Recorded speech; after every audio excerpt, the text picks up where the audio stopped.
Bismillahirrahmanirrahim. Assalamualaikum warahmatullahi wabarakatuh. Jumpa lagi dengan kami, saya Aisyah Frida dan kakak Dion Sukma di Cross Check. Wah, udah lama nih kita nggak rekaman Cross Check. Ya, selamat berjumpa kembali. Kali ini kami akan membahas tentang Kompas of Life. Kompas of Life, karena banyak sekali ya teman-teman yang sudah mapping dengan kita bertanya ya. Nah, jadi di sini yang menjadi apa ya, kita mungkin perlu jelaskan lebih luas lagi. Sebenarnya Kompas of Life itu apa nih Kak? Apa Konsepnya coba? Kak? Silakan. Kompas of Life itu sebenarnya panduan ya, panduan internal kita sebenarnya. Nah, secara umum kan kita bisa mendapatkan gambaran dari berbagai teori ya, tentang panduan-panduan kehidupan, panduan bahagia, panduan sukses, panduan ini dan itu kan. Nah, tapi secara internal kita punya inner GPS kita gitu, punya kompas kita sendiri. Nah, yang sering saya katakan bahwa kita tidak diciptakan untuk gagal ya, karena kita bukan produk gagal. Kegagalan kita sering terjadi karena kita tidak berada di line kita. Nah, jadi ini merupakan sebuah alat atau media untuk kita lebih mengenali diri sebenarnya. Iya, betul. Lebih paham diri kita, lebih paham potensi kita. Bukan hanya potensi positif ya, tapi juga potensi negatif. Nah, sehingga mana yang harus kita fokuskan dan mana yang harus kita hindari. Nah, sebenarnya siapa saja nih yang sebaiknya dan atau memang harus semua? Ya, bagi saya sih semua ya, semua, terutama untuk family ya, family mapping, karena misi kita semua itu kan pasti untuk keluarga ya, misi keluarga, karena kita secara individu pun personal kita berasal dari keluarga ya. Nah, keluarga ini sangat mempengaruhi sekali pola kehidupan kita yang kadang-kadang kontra dengan kompas kita sendiri gitu loh. Karena orang tua kita tidak sama tipikalnya dengan kita, tapi diasuh dengan tipe pola yang berbeda. Nah, sehingga kita tidak terstimulus dengan baik potensi kita gitu. Sebenarnya yang diukur dari cool ini ya kita Iya, sebut betul ya. sekali. Dari cool ini sebenarnya karakter dari sisi mana nih Kak? Ini Fungsi brand mapping ya. otak ya. Otak kan kita kan ada alat, ada manual ya. Nah, brand mapping juga bisa kita gunakan alat ya. Nah, cuman karena kondisi pandemi ini ya, kita membuka secara online yang bisa kita dapatkan hasilnya tanpa melalui alat. Hasilnya sih sama saja, 100% sama gitu. Nah, banyak dari yang melakukan mapping family nih Kak, ternyata dia mempunyai belahan otak yang sama persis dengan anaknya Kak, pasangannya Kak. Nah, yang menjadi pertanyaan berikutnya, apa nih yang membedakan selain dari belahan otak mereka yang sama? Karena kan tentu reportnya juga kita kan, karena itu adalah sebuah rumus baku sehingga tidak mengupas secara detail. Detail, Nah, spesial, apalagi ya. yang membedakan Kesamaan tipe otak itu ada kesamaan secara umum ya. Kesamaan secara umum kan ada auranya juga yang mempengaruhi, tipikal darahnya juga, tipe darahnya juga mempengaruhi. Ini yang membedakan. Nah, tapi pola otaknya sama, isinya yang beda. Ibarat gelasnya sama, isi gelasnya yang beda. Karena auranya beda. Ada yang isi teh, ada yang isi kopi, ada yang isi susu, seperti itu. Jadi itu hanya salah satu saja. Maka kita kan ada mapping tuh. dia perlu mapping semua sebenarnya. Ya, kalau yang serius dengan dirinya ya ada mapping, human potential mapping kan. Oke. Kita mau mapping secara komprehensif ya, secara keseluruhan, dari aura, dari otak, dan dari semua sisi.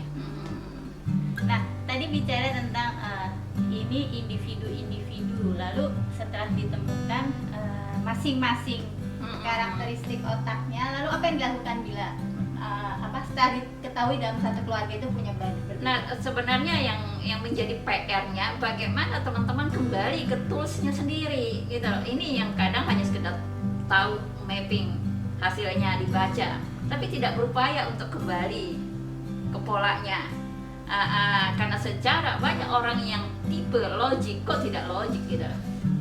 Karena terstimulus dengan karakter darahnya yang mengikuti entah ibunya, entah ayahnya. Nah, sehingga karakter logiknya tidak maksimal,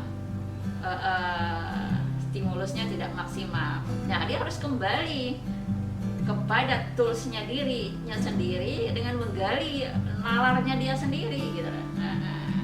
Nah, kalau melihat dari karakter yang ada, tentu kan ada potensi yang bisa positif dan bisa negatif. Nah, untuk yang potensi yang ada negatifnya ini diapakan? Sebenarnya bagi saya ya, kalau kita lihat lebih atas lagi ya, tidak ada positif dan negatif. Karena itu sisi positif dan negatif itu sisi balancingnya aja. Nah, sisi keseimbangan kita sendiri gitu loh. Jadi kita bisa melihat keduanya sama, sama ya kesadarannya ya gitu loh. Jadi bukan lagi melihat bahwa oh ini yang negatifnya diapain nih gitu, karena banyak yang melihat bahwa kok seperti dari sisi mereka melihat ada sisi negatifnya, seperti misalnya kalau logik sedikit kaku, hal seperti itu kadang dianggap sebagai hal yang negatif.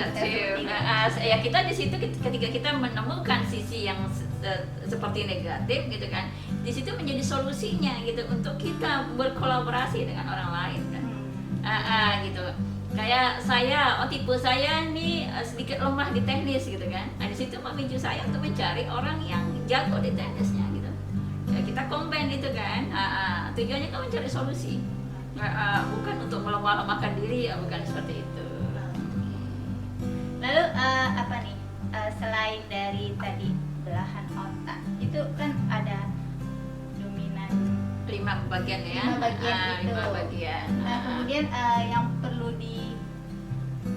apa ya namanya, dioptimalkan itu sebenarnya dari sisi karakteristik yang mana? Tipenya. Darah ini hanya mempengaruhi sedikit saja, 20% saja. Ketika orang stimulus dirinya hanya pada karakter darahnya, itu hanya 20% saja pengaruhnya gitu. Tapi tipikal otaknya membentuk kerangka berpikirnya ini 80% dipengaruhi oleh tipe otak gitu. Ini sesuatu yang sudah fix dia, kayak golongan darah nggak bisa berubah dia. Nah tadi kan ada kecenderungan juga yang ternyata didominasi oleh darahnya. Nah itu mengapa seperti itu, atau bagaimana mengembalikan ke tadi? Rata-rata umumnya karena nggak paham ya pola otaknya gitu kan, dan tidak semua juga mendapat orang tua dengan pola yang sama ya. Darah ini kan warisan dari orang tua kita. Jadi karakter kita tumbuh dari transmisi karakter orang tua kita, dari aliran darahnya yang mana lebih mendekati, apakah kita saudara dengan ayah kita atau ibu kita. Jadi karakter itu lebih tertular. Karena otaknya, tipe otaknya harus distimulasi oleh banyak faktor kan gitu. Banyak faktor. Caranya biar otaknya lebih dominan untuk berperan dalam daripada ya ketika sudah mapping ya kembali back to basic gitu loh, kembali kepada dirinya sendiri gitu kan. Nah tetapi orang tidak melakukan itu. Nah kayak orang yang tipenya kreatif atau emotion gitu kan, dia hanya fokus saja karena tuntutan zaman, fokus saja mau kaya harta kan gitu loh. Ya kan nggak cocok dengan dia ini gitu loh. Nah, sehingga menghasilkan begitu banyak tenaga untuk meraih kaya harta ini, padahal basically dia adalah kaya hati gitu. Jadi harus kembali dulu ke dirinya dengan fokus pada optimalisasi pada kekayaan hatinya, maka secara otomatis kaya harta ini akan mengikuti sesuai dengan kadar masing-masing. Jadi setiap orang tuh berbeda gitu kan, tapi berbondong-bondong mengejar kaya harta gitu loh. Jadi efeknya tidak optimal, menghabiskan begitu banyak tenaga, pikiran dan waktu. Dan itu berlaku untuk semua, termasuk pola yang lainnya tadi ya. Iya, kayak orang logik kan gitu kan, dia kayak ilmu, fokus lah, upgrading ilmu dulu. Dari meningkatnya ilmu yang dia miliki, terbuka lah aliran kaya harta ini nanti mengalir pada dirinya. Nah, ini yang paling sering jadi ketertarikan banyak orang adalah karena kita memakai istilah master nih Kak. Jadi seakan-akan master itu adalah tipikal yang paling wow gitu. Nah, tapi begitu ada yang mapping dan kebetulan memang master dan merasa belum seperti Master, itu, jadinya iya. bertanda tanya. Nah ini sebenarnya karakter master ini seperti apa? Nah, master ini kan dia memiliki keseimbangan pada seluruh belahannya. Tapi karena tipe master ini kan sedikit, nah sehingga hampir sebagian besar tidak terstimulus, tidak berkembang karena lingkungan tidak menstimulusanya dengan baik gitu.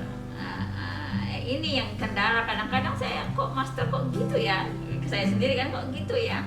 Setelah di mapping keluarganya, oh iya orang tuanya tidak ada yang stimulasi dan tidak, tipenya mungkin kontra ya. Nah sehingga dia tidak berkembang dengan baik. Nah sebenarnya semua tipe adalah master bagi dirinya sendiri gitu loh. Ya itu harus dipahami ya. Itu mengapa mastering yourself? Iya, mastering your life. Ada lucunya lagi, ada ketika dia ternyata mappingnya, oh kok aku nggak kayak harta ya gitu kan. Seolah-olah kayak harta ini menjadi sebuah hal yang utama bagi semuanya gitu. Iya sih memang gitu kan, karena kebutuhan ya. Tapi cara kita meraihnya harus sesuai dengan cara kita.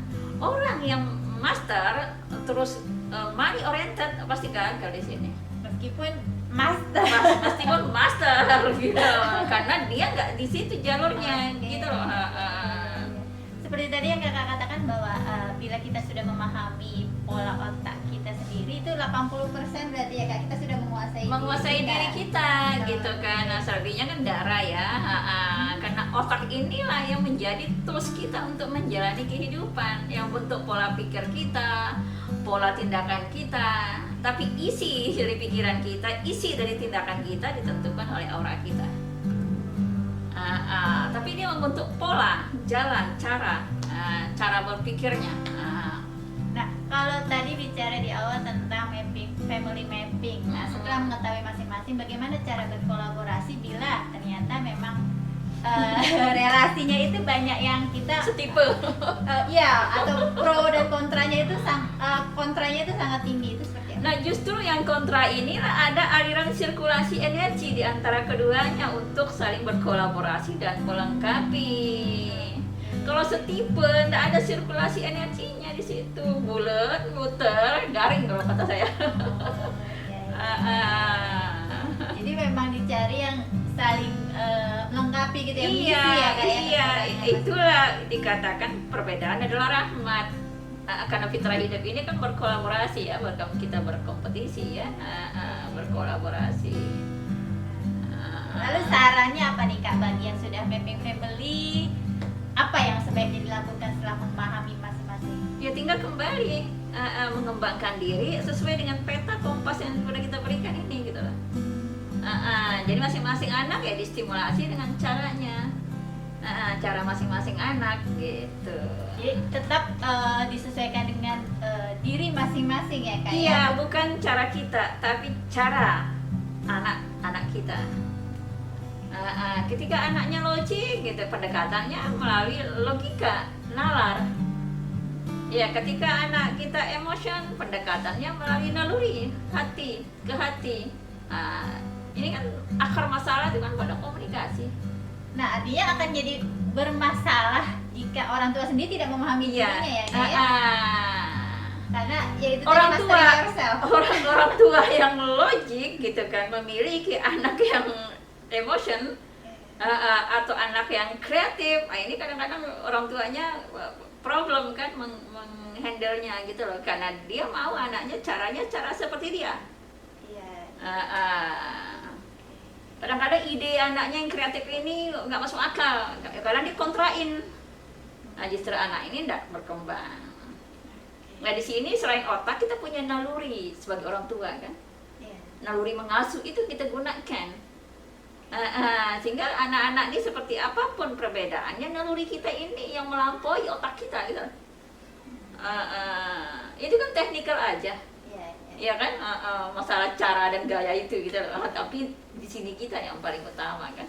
Itu kan kelebihan bila kita berposisi sebagai orang tua. Nah, kalau untuk kita berpartner rekan kerja kan artinya kita juga bisa menggunakan ini sebagai salah satu bisa pegangannya. bisa pendekatan kita kan antara per individu ya, baik relasi kita dalam kantor, bisnis dan lain-lain itu memudahkan.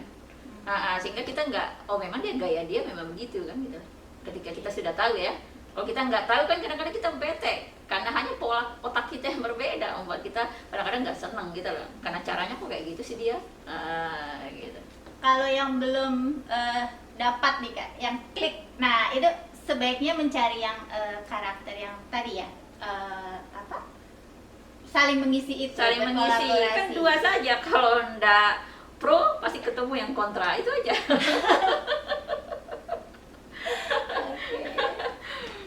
Kalau yang pro ya cari variabel lain yang kontra kan, untuk menjadi penyimbang penyambung di antara keduanya kan. Kelihatan sih memang baik-baik, oke yang pro ya, sangat bagus ya, nggak terlalu banyak konflik ya, tapi dia stagnan. Stagnan, makanya belahan otak itu kan kontra antara satu dan yang lain fungsinya kan. Otak kita pasti berfungsi semuanya, hanya dominasinya saja yang berbeda-beda kan. Artinya kalau melakukan pekerjaan, bisnis atau berkarya itu memang dibutuhkan Untuk penempatan ya. Penempatan, teknik komunikasi. Komunikasi ini dibutuhkan oleh semua jenis relasi. Ya kan? Itu yang paling utama. Karena itu problem kita, problem komunikasi. Salah cara komunikasi, orang tersinggung, marah. Akar masalah adalah komunikasi, solusinya juga pada komunikasi. Itu kompas of life ya. Jadi tidak ada hal yang paling penting kalau bagi kami ya, mengenal, memahami diri kita sendiri, memahami kompas diri kita, anak-anak kita, keluarga kita, sehingga kita bisa berkembang maksimal sesuai dengan potensi kita sendiri. Dan kita tahu kelebihan kita tahu kelemahan kita, bukan untuk kita compare-comparekan atau kontra-kontrakan, tapi untuk kita mudah menjalaninya, karena kita tahu sisi lemah dan sisi kuatnya kita tahu sisi negatif dan sisi positif kita. Nah terakhir Kak, mengapa mastering yourself, mastering your life? Nah karena dengan kita menjadi master bagi diri kita sendiri gitu kan ya, kita menjadi master bagi kehidupan kita gitu. Nah sehingga tidak terjadi konflik ketika situasi yang datang tidak sesuai dengan harapan dan kemauan kita. Ketika kita sudah menjadi pengendali diri kita, nah sehingga keadaan apapun yang datang mudah untuk kita kendalikan. Karena dari hasil mapping ini juga kita akan mengetahui bagaimana cara kita merelaksasi diri, menterapi diri. Betul, semuanya ada gitu. kok. Jadi nggak usah buru-buru membacanya, pelan-pelan, pelan-pelan. Jadi memang kita harus mapping lagi, dan artian oh ini saya nih sudah oke di sini, udah. Jadi kita petakan lagi diri kita, mana yang perlu saya fokuskan, mana yang perlu saya hindari. Bukan hanya sekedar dibaca, tapi dikembalikan lagi pada diri kita sendiri. Sehingga menjadi master. Sehingga menjadi master, menjadi pengendali. Karena otak itu kan cermin dari karakter elemental kita sendiri kan. Air, api, tanah, angin, apa lagi? Ether. Jadi kan cermin dari 5 karakter itu, ya kan, membentuk diri kita, membentuk realitas otak kita, membentuk realitas secara keseluruhan. Mana yang dominan, orang karakter api dominannya begitu, orang karakter angin dominannya ya seperti angin ya, seperti itu. Kan itu yang paling penting, karena siapa yang mengenal dirinya maka dia pasti mengenal Tuhannya. Nah Tuhan saja dikenali, apalagi kehidupan. Mungkin itu teman-teman, sahabat semua, sharing kami tentang Kompas of Life. Semoga bermanfaat. Assalamualaikum warahmatullahi wabarakatuh. Cross check.